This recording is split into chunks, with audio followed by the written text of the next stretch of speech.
While we're aware of what education looks like in an urban setup, we should also focus our attention on the fact that more than 60% of India's children live in remote geographies of India, with limited access to learning opportunities. This greatly reduces their chances of completing their education. In the wake of COVID, this situation has worsened, and in the future, it will be even more difficult to bridge this learning gap. So, how do we navigate it? And how do we ensure that these children have an equal learning opportunity?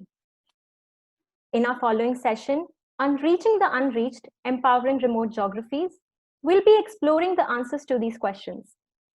To shed light on this and explore the way forward, we'll be joined by three ecosystem leaders, and it's my pleasure to introduce them to you. Our first panelist is Ms. Vidya Shah, who's the Chief Executive Officer of Edelgive Foundation, the philanthropic initiative of Edelweiss Group. Over the last decade, she has steered the growth of Edelweiss's social investments. In addition to this, she also serves on the board of various prominent civil society organizations like Augusta International Foundation, Center for Social Impact, and Policy. As a panelist is Ms. a master's in social work and has keen interest in working with women and adolescent girls. This passion of hers has led her to identify different problems in varied contexts, and now she is working towards developing interlinkages of education with child and mother. Through Samantha, she's weaving a fabric around it in the hope of ensuring access to a holistic education for all. And our final panelist for this session is Ms. Salden Sal, who is the co-founder of Arzamba. She started her career in medicine, but soon changed her path and shifted to the social development sector. She's an American India Fellowship alumni and has worked with Cavalier Education Foundation prior to starting Arzamba. With her belief in bridging the learning gaps in Kargil, she envisions every child as part of the education process. At this point of time, I would also like to tell our audience that towards the end of this session, we will open it for a Q&A round. So requesting all of you to share your questions in the Q&A box, which is at the bottom of your screen. And we will be taking up those questions after the conversation. So without taking any further time, I would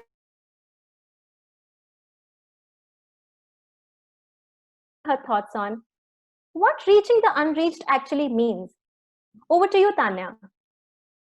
Thank you, Parul, for this wonderful introduction. So the idea of reach for me is generally understood by three variables: access, availability, and affordability. Any of these variables at any given point in time can define what the idea of reach exactly is.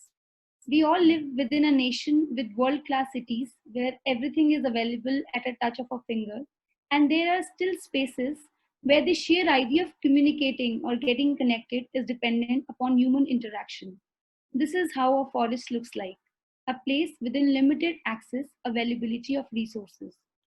Reach is also impacted by what bridge we build, and contextual education is one of the most essential component of that bridge.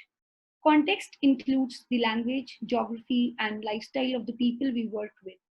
Samantha works with the forest communities in the peripheral region of the lower Shivaliks, in and around the Rajaji National Park and Tiger Reserve. These areas are exclusively under the jurisdiction of the Forest Department, with say no whatsoever of the state system, as a result of which there are no government facilities available for the people, such as there is no electricity, there is no pipe water supply, and any other services of that sort available for people. That's how the idea of access, availability, and affordability is built in this very ecosystem. We have been working towards building contextual solutions whose roots we believe lie in education. We work with two communities, one Gujjar and Tongyas, with a history of pastoralism, owning livestock, working on small jobs for forest department since the colonial times. So when we first started working in the year 2018, so we came across multiple challenges. Initially, it was really difficult for us to bring the child to the school and also to build community trust with regards to sending the children to the forest school due to constant threat of wild animals and topography, as traveling a distance of 1 kilometer in a forest is much more complex than traveling the same distance in a rural area. At the same time, it was difficult to create a sense of acceptance of whatever the system was offering to the people. So, to overcome these challenges, we took a few steps. Initially, our presence in the school led to regularity and equal attention to the One Gujjar children who were very new to the school. Also, we worked with all the stakeholders from parents to the forest department to the line staff, everybody, and worked on building the possibilities to bring the child to the school. So based on the community discussions, we built a sibling partnership wherein elder sibling was supposed to take care of the younger sibling, and also the children to travel in groups. So they walk from their house till the forest school in a group, and the one Gujjar meant to take care of the children while they go out till the highway to sell the milk.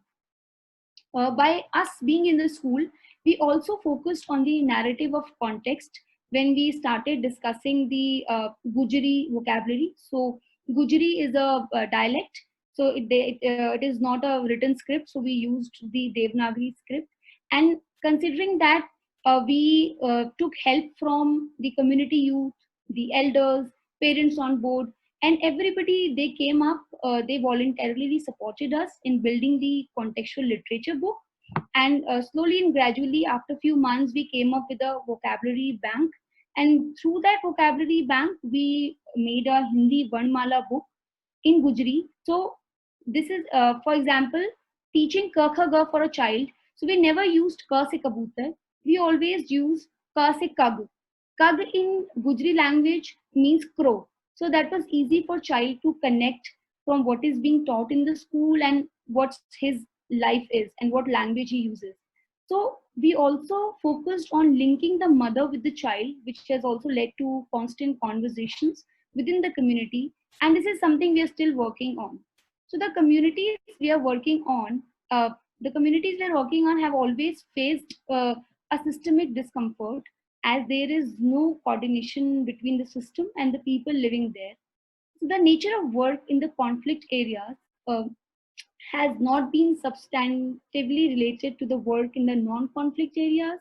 So by conflict here, we don't mean the armed conflict, but yes, the spaces where there has been a constant tussle between the system and the people for just basic rights. So our people, they're living in the forest since years, but still they have got no ownership right over a single leaf of the forest.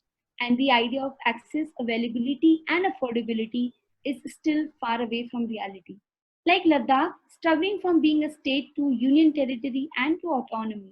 So, in these challenging circumstances, topography, tough winters, and a complete disconnect from the mainland for half a year, I would like my co panelist Saldin, who is from Ladakh, to share her experiences on the idea of how does the status of unreached affect children in Kargil. Over to you, Saldin. Thank you so much, Tanya, and hello, Vidyaji. Glad to share this platform today with both of you. Zamba means a bridge in Ladakhi, and Kargil, the reason behind Zamba's existence is one of the twin districts of Ladakh, Leh being the popular other. Our long freezing winters of almost 5 months caused blockade of the lone mountain pass connecting us to the rest of the country and world, and an airport which is literally 300 kilometers away from where I reside in Kargil. This forces most of the people here in a natural lockdown every year from December to April, ending or sometimes mid of May. During this time, schools have their long winter breaks, and this leaves the school active for hardly 5 to 6 months during the comparatively warmer months. And just for the information of the audiences today, more than 70% of the children in Kargil are enrolled across almost 557 government schools. So we began our journey of supporting school education in Kargil in the year 2015 with the School Health and Sanitation Initiative, where we also built a toilet for the girl students at one of the government schools at Dras. And it took us almost 5 months and double the amount we had in our hand to complete that program, that project. जो कि mainland India में maybe कहीं जगह सिर्फ मुश्किल से 1 लाख लगता, And the reason क्या था कि a young boy who had picked arms was killed in Kashmir by the military. and which kind of pushed the whole valley under a curfew-like situation, blocking the loans road, supplying us with the resources that we needed at that particular point of time. And this was a normal and predictable phenomena when we were a part of J&K, which kind of narrowed down our work time frame even more. We still persisted and put consistent efforts in developing a more robust whole school transformation program for government and community run schools in Kargil, and decided to start a pilot in one of the schools in Stillmore block in Kargil, starting from July 2019. Boom, August happened and Article 370 was abrogated, and Ladakh was given the status of a union territory, but under bracket, without legislation, which in no way made the unstable political and social dynamics better in any way in this part of the world. Majority of the Kargil was against this move by the center, and this kind of led to a curfew-like situation, closing the schools until October 2019. And for almost 5 months, Kargil didn't have any internet access at all. So can you imagine schools reopening again and exams are scheduled just a week or two away in November? What will the kids or teachers do, when they already have a narrow time frame in hand, which is now more constricted due to all the political and social inequilibrium? So many of the kids, they resort to cheating, and it leaves more than 50% of the higher secondary schools giving less than 50% pass results, or unme se bhi kuch schools giving 0 passing percentage. And also, not to forget, to add on to all these challenges, the systemic loopholes seen elsewhere in the country, and also not having a proper teacher transfer policy. So everyone on the audience, I guess everyone knows Kargil after the famous Kargil War of 1999, and it was not the only war. There were 2 more in 1960s and 1 in 1970s. All 3 of them pushing Kargil decades back in the developmental pace, and the whole nation is reminded of Kargil every year when Kargil Vijay Divas is approaching, which is good, which is not bad at all. But wouldn't it be better if we, go beyond and understand the challenges of the people through their narratives and through their lenses? For people living here, it has become normal, ये सारे conflicts, ये सारे political hitch-pitch, सबको आदत हो गई है, but it isn't normal and it shouldn't be. So Vidya ji, and this is a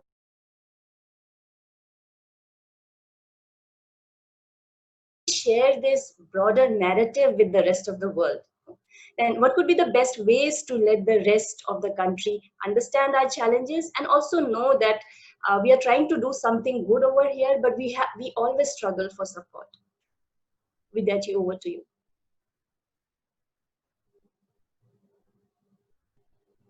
Ma'am, you're on mute. Sorry.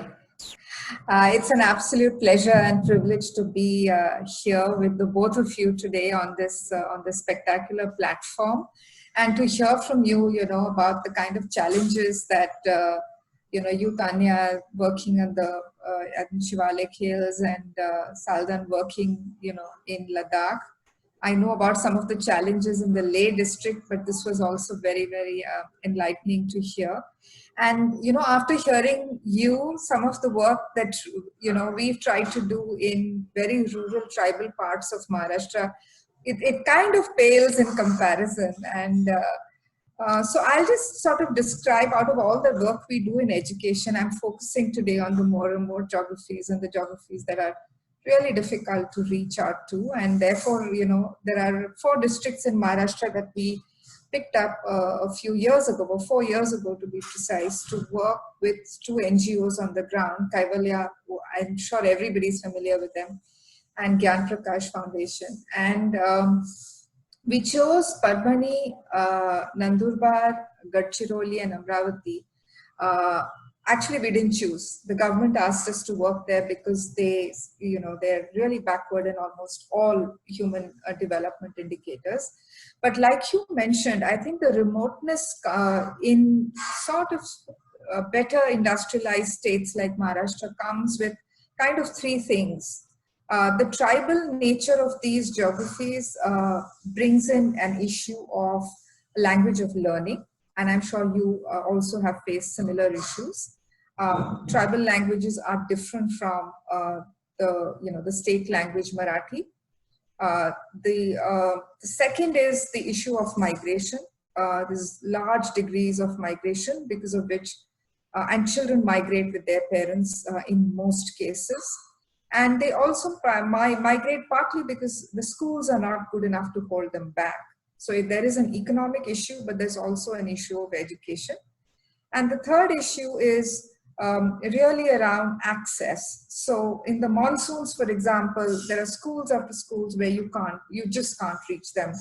You have to cross a really swollen river. You have to, plow through forests. So these, all these geographies come with some characteristics that are quite similar to some of the ones you've described. Of course, there's a lot more nuance as we've seen in what you spoke about. And I think the reason I would say we've been somewhat successful in improving learning outcomes, as our studies have shown, is I think the number one reason has been the role that the communities played in owning responsibility for education. So our program is multi-tiered. So it starts with communities at the bottom, including the role that Gram Panchayats can play in determining resource allocation for schools. And it goes up to the school system, which is the teachers and the principals and school management committees and libraries, etc.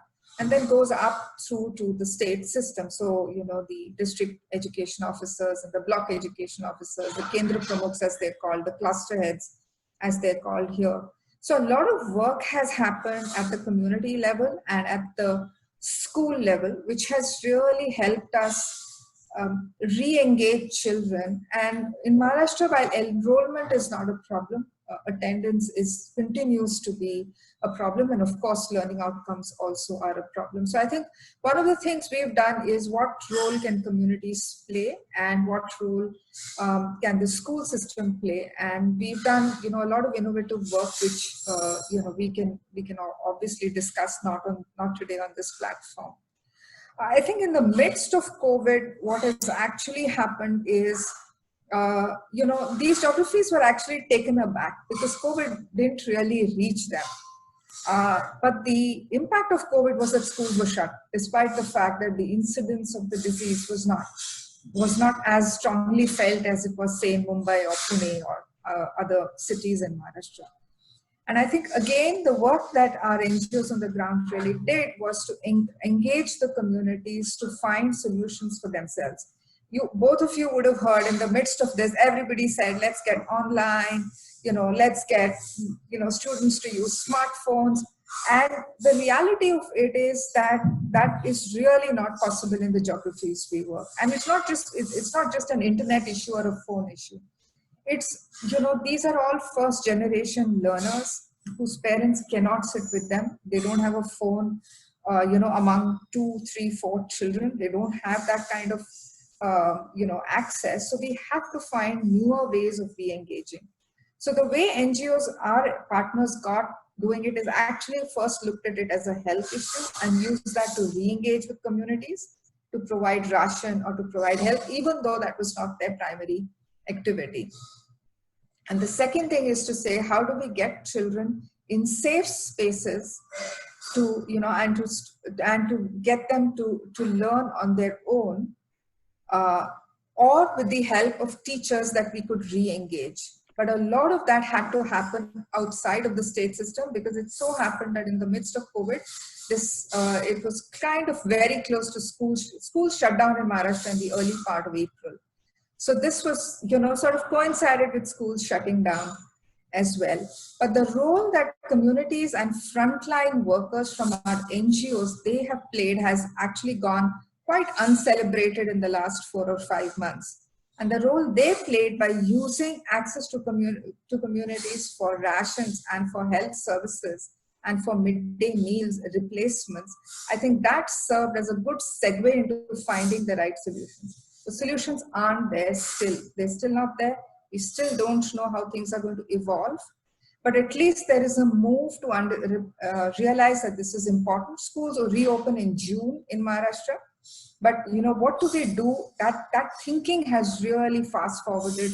The use of libraries where possible, as safe places, has begun, but we're really far away from a solution. So I'd like to sort of use this point to turn back to you, Tanya, as well as Saldon, to really understand what's happened in your geographies in the midst of the crisis. So for Samantha, taking your words forward, I would say that initially during the early days of COVID, we took preemptive measures and asked our community to first track the travel history of people coming and going from the region. So we asked people to self-report and opt for quarantine to control the spread of disease. So initially in the early April, I would say we had 3 COVID positive cases in the forest and almost 200 people got quarantined. So by the end of April and early May, everyone was back home and healthy with no lives lost. And also while tracking the history, getting people quarantined, we also noticed that there were a lot of rumors going on due to the lack of information. So there were instances when we have been told by people that if they test positive for COVID, so they'll be injected with poison to kill the virus inside them. So we were just shocked to listen to such things. So what we did, we just planned, okay, it is very important for us to respond with correct information to counter such false news. Considering this, we created a contextual COVID workbook, and it is a 4-piece learning module which could be easily done by the youth with children and people around. And the workbook was centered around playing and learning. So while we were engaging with the community, we also saw that the challenges of health for women and adolescent girls were amplifying. So to overcome these challenges, we came up with the idea of hygiene kit for women. And COVID also impacted the livelihood for both our communities, as Tongiers lost their daily wage work and Vangujjas were unable to sell milk due to their restrictions on movement and due to lockdown norms. So we enabled the community to link up with the government schemes to get connected with PDS system, avail ration, and also get the traveling passes for milk, as milk is an essential item and they can easily go and sell it and get direct money transfers. So these small steps created a basic, I would say, support system for the community. So while we were able to work on the COVID challenges, in the post-quarantine phase in early May, we were having conversations with the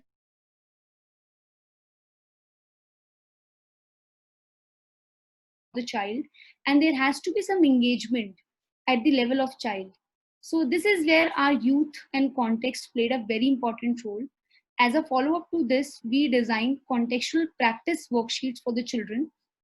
And in this, we prepared a framework and decided to share one set of worksheet over a period of 2 to 3 weeks. For this, we had on board our remote volunteers who had been engaged with us since early April and helped us create these worksheet bank. It also got connected to the learning, as in the long run, we are developing a thematic forest curriculum. And we always had this vision that in building a contextual literature in which the thematic forest curriculum will be a key driving force and which we really intend to scale with time over the region. And this has been a constant endeavor since last year. All these helped us to quickly respond towards learning gap that was built in the time of COVID. So COVID came up with this opportunity for us wherein we utilized this time for designing these worksheets and based on the thematic forest curriculum. But despite the challenges of traveling, we managed to reach our community by getting systemic permissions based on our trust with the line staff of the forest department, the actual ground staff. So all the stakeholders, they all came forward, supported us. And with this support, we created a supply chain for sending the learning kits to the children. So from one spot on the outskirts of the city, a man who's coming out to sell milk, we gave the learning kits to that person. He then took it and gave it to a shopkeeper on the highway. That person gave it to a forest guard. And from that forest guard, a youth from the community picked it up and he just gave it to the children. And this is how our efforts reached the children and they really enjoyed it. They had fun doing it, fun understanding what COVID is. So this was just a brief of what we did and plan to do in the coming times. Now over to you, Saldin. Thanks, thanks. This COVID situation actually has, extended our already existing winter lockdown. And अभी winters December में school बंद हुए हैं, and it's now we have entered into August, and it's almost 8 months complete. The schools are still not open, and children are missing on the schooling. And to add to all these problems, the poor telecom connectivity to most part of rural Ladakh, like elsewhere in India. So surely, like, and जैसे विद्या जी अभी बोल रही थी, surely the online teaching thing, the TV, the radio thing is not working for most of the students out here. And like every other year, we had our plans for this year कि इस साल कुछ अच्छा करेंगे, कुछ ज़्यादा करेंगे, but then COVID happened. And then now it was the time for us to think through and see that what are the best possible ways in, to support our community with the least possible resources on our hands. So we began by doing a donation drive for supporting the local administration and the hospitals in the initial phase of the COVID infection spread.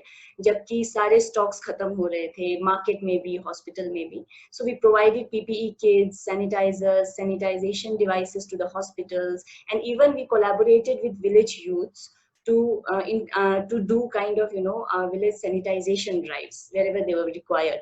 And just like Tanya, you said, there were various myths, and fake news is spreading at that time like fire. So we took that opportunity to make awareness related videos in our local dialect to be shared with the general public. Apart from that, for us, storytelling was the easiest and the strongest tool for ensuring socio-emotional well-being of the children and adults alike. Hence, we tried reaching out to those who had some kind of internet access through collaborative storytelling initiative called Room Room Cell, wherein storytellers from not just India and Ladakh, but from all over the world are sharing their stories and folklores with the kids and people over here through our social media platforms. So we also realized this COVID situation as an opportunity to make the best of the time we have right now in our hands to involve the school heads and teachers in trainings and workshops and interactions. Therefore, we joined hands with the district education office in Kargil with a mission to engage them so that they would be prepared for dealing with bringing their schools on feet after the lockdown, and also in a way ensuring sustainability of what Zamba intends to do in the schools in Kargil.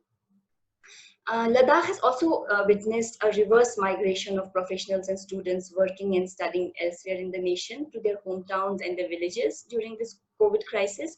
And we thought that why not to leverage their time, skills, and passion, to reach out to children on their doorsteps. Therefore, we have come up with an initiative called Kharsa Yontan, which actually translate into a door-to-door project-based learning initiative through volunteer facilitators. And as of now, about 50 volunteers have already registered with us, and from Leh and Kargil alike, and they are ensuring that learning continues to as many kids as possible. They are able to reach right now. ये सब बोल के भी ये सब तो ठीक है, हम कर रहे हैं जितना भी कर रहे हैं, but we know that we can do more, and we can impact more lives positively. But what actually stops organizations like us in these geographies and situations is the financial constraint. We need more money to be consistent, to sustain not just our initiatives but also our own personal passion and fire to give back to our communities.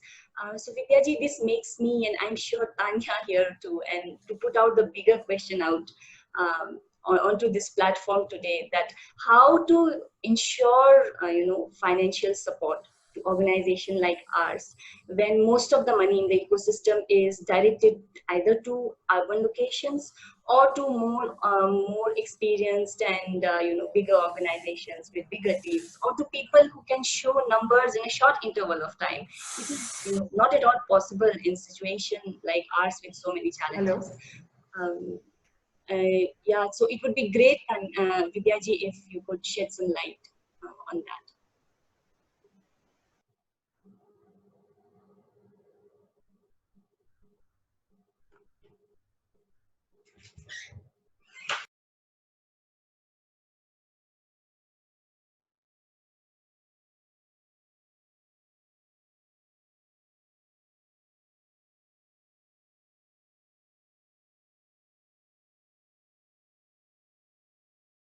I think there is some technical glitch at ma'am's side. We can wait for a minute more.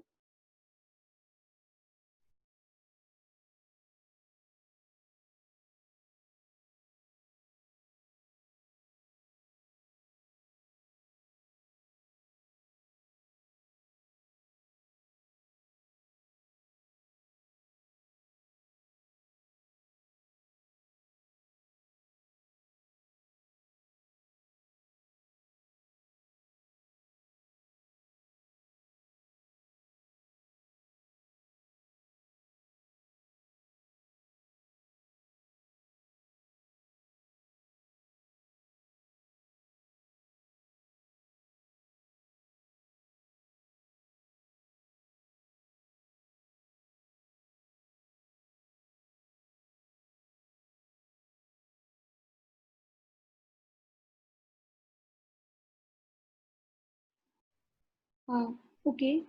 In the meantime, we can go ahead with a few questions, and let's see. So the question is, uh, these remote geographies are under systemic constraints. In your experience, what does it take to build hope in these regions, even at a small scale? So, Saldon, would you like to? Can you please repeat the question, Tanya? Yeah, ma'am. Okay. Vidya, ma'am, she has joined. Okay, I'm really sorry. I don't know what happened. No, I'll quickly answer the fundraising question because I'm sure you want time for questions. I think one of the things we've tried to do at EduGave is right from the beginning really focused on building the capacity, finding and identifying great small and medium-sized organizations. That's what really we've been focused on, because we really believe that these are the organizations that tend to be closest to the communities that they serve, and therefore are best placed to find the solution.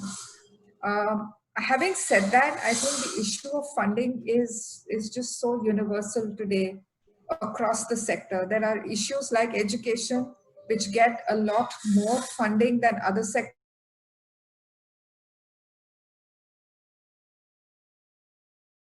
Larger organizations, as well as towards more urban organizations. And I think the CSR mandate has possibly skewed that even more, partly because corporates have taken it upon themselves to really focus on the geographies in which their factories exist or their offices exist. So even though education gets a bulk of the overall funding, that funding is very, very skewed. And therefore, I find that, organizations like yours, and I know a few other organizations in Ladakh as well, Sardan, who really, really struggle. There is an issue of getting to funders. There is an issue of, pushing the cause. There is an issue of making the cause relevant to people who live far away and don't really experience the challenges that you do. So unfortunately, other than really finding platforms like these, as well as using, the convening power of a lot more strategic and a lot more forward-looking funders to actually evangelize your cause, I really don't see any other way.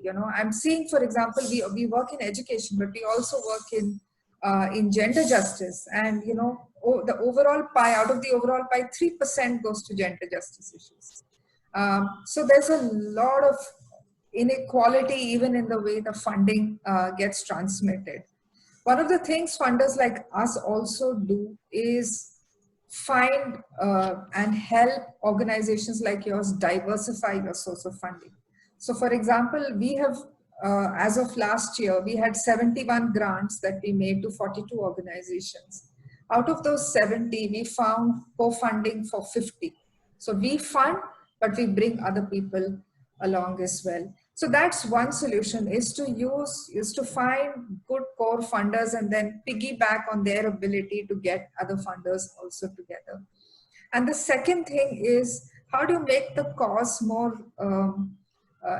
the cause is very real, it's very important, it's very urgent, but it's not, it doesn't get to people's heart. And unfortunately, bridging that emotional gap is also very important. And a lot of that happens through PR, through communication, through convenings, through using as many platforms as possible. So there's no real easy solution, but I think there are ways out there to connect with people and make the cause very, very real to them.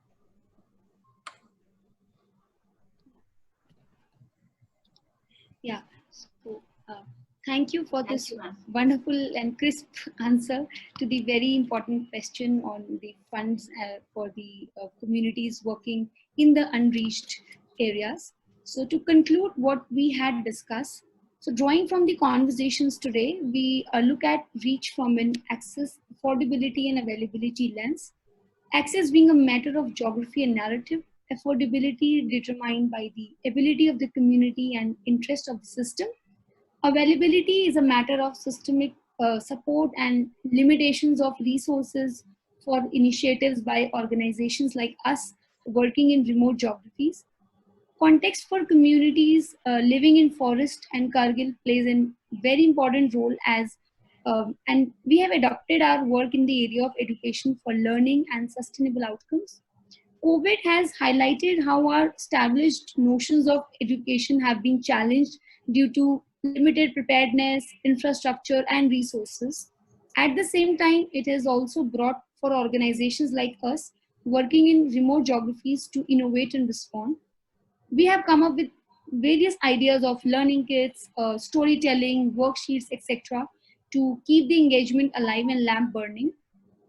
We have made our efforts and carry on to do so. We look forward to sharing and engaging with more organizations, individuals, and efforts across our esteemed audience in coming times. We hope these partnerships and collaborations lead to strengthening of our work with children and enhance scale and impact. We thank Vidya, Team Edumentum, and Mantra for this opportunity and sharing experience and engaging with this lovely audience. So now I open the session for questions and answers. So a question is for Vidya. What are the key points you keep in mind when you decide to invest in a social organization? Yeah, so we work in three areas. We work in education, we work in livelihoods, rural livelihoods, largely orientated towards water and agriculture. And the third is in gender justice, specifically in the empowerment of women and girls through a social and economic lens. So we have a sort of a grant cycle. We are a long-term funder. We tend to make grants of 2 to 3 years at the very least. And we are a long-term funder. In a large parts of our portfolio, we have organizations that we've engaged with for over 6 to 7, sometimes 8, 10 years as well. The way like I said, our focus is on small and medium-sized organizations where, budgets tend to be between, so it's not extreme it's not a very startup, but it's at probably, 3, 4, 5 years down the line. So it's between, say, $500,000, so about a crore, a couple of crores right through to 8-10 crores is our sweet spot in terms of our in terms of the annual budget. And then, I think it's, for us, the most important thing is the leader and the team, and then the program and the thought around the theory of change, and also, what has been, the strength of the program. Because we also focus on capacity building, there are lots of things that we also fund that usually people don't fund. So we do fund beyond program costs. We do fund a lot of HR costs, team building costs, sometimes just, building the costs of HR or administration or finance, and also help in developing systems and processes. So for us, the leader and the team, as well as the program and the strength of the program is really important. Thank you. Thank you. We can take another question. And so these remote geographies are under systemic constraints. In your experience, what does it take to build hope in these regions, even at a small scale? So Sheldon, either you and me both can go ahead with this share of experience. Yeah. Like, yeah, मैं जवाब तो क्या मतलब hope, these regions इतने challenges हैं यहाँ पे, और still people are surviving, and एक तरह से challenges के साथ लोग resilient भी बन जाते हैं, and उम्मीद पे ही तो दुनिया कायम है, तो लोग वहाँ पे उम्मीद पे ही कायम है basically. So even if someone is doing a small gesture also, it is like a very good thing for them. छोटा सा किसी को कुछ आप कोई वर्कशॉप ही छोटा सा करा लोगे, so it's a big thing for them कि हाँ कुछ हो रहा है, especially when you engage with kids. अगर बच्चों को थोड़ा सा भी कुछ नया सीखने को मिलता है, they are so happy. So when I always share this particular example, जैसे कि मैंने अपने उसमें भी बोला था कि बच्चों के पास टाइम बहुत कम होता है, but still कि एग्जाम्स के लिए प्रिपेयर करने का ढंग से टाइम नहीं मिलता उनको, but they still come to give their exams, which gives which shows the hope that they have. They know that they might fail, they know that they might exams में वो पार नहीं कर पाएंगे, but still they come and give their papers, which is the biggest ray of hope. मुझे तो लगता है वो मुझे hope देते हैं, the kids, they give hope to us to नहीं, जब वो इतना लगे हुए हैं तो why shouldn't we keep on pushing for the cause and do something more for the kids over there. So I think hope is there. वहाँ पे हमें किसी को hope देने की जरूरत नहीं है, उनसे हमें hope खुद बहुत ज्यादा मिलता है, especially in a location like Kargil, जहाँ पे जंगे हो गई है, इतना सारा political और geographical इतने सारे challenges हैं, but still the people are resilient and they are hopeful for the better future. Everyone is striving for it, so we are just trying to contribute our bit into that. So yeah, that's what I think. Yeah, and for us, if I would take this forward, for us, I completely agree with what Sheldon shared, that hope is what we get from people, and then we get a lot of energy to work and share, be there. So commitment is one thing that we get, that okay, people are with us, we have to work. And also another hope example I would take, that valuing the indigenous knowledge. So if we go from a mindset that we are the ones कि हमें ही सब पता है,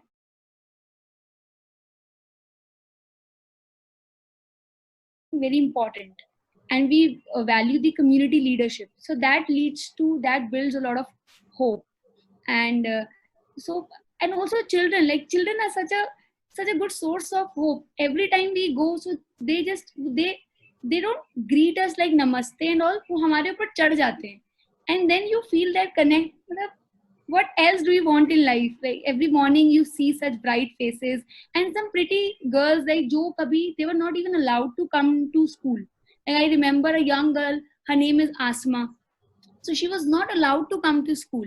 वो सुबह भी अपने बहुत छोटी सी है, she was washing utensils, and then we had conversations with her parents that इसको भी भेजो, इसको भी पढ़ाएंगे, her brother is coming, they'll all come, मैं उनको pick करने आऊंगी, अंदर तक जाऊंगी. So they were like ठीक है. So I used to walk and bring her to the school, and now she's like flourishing. Like we always say कि तुम्हारा नाम आसमा है and you will touch the sky. So she is coming out with bright colors. So yeah, hope is everywhere, all around. So yeah, and we don't have any more questions, do we? Yes, so we have got another question. So Parul, can we take, or we have just crossed the limit? Yeah, so I think we are short on time. Oh, okay. Yeah. No bad. But we can always take these questions offline and do another sort of session like this. Yeah. Yeah. Thank you. Great.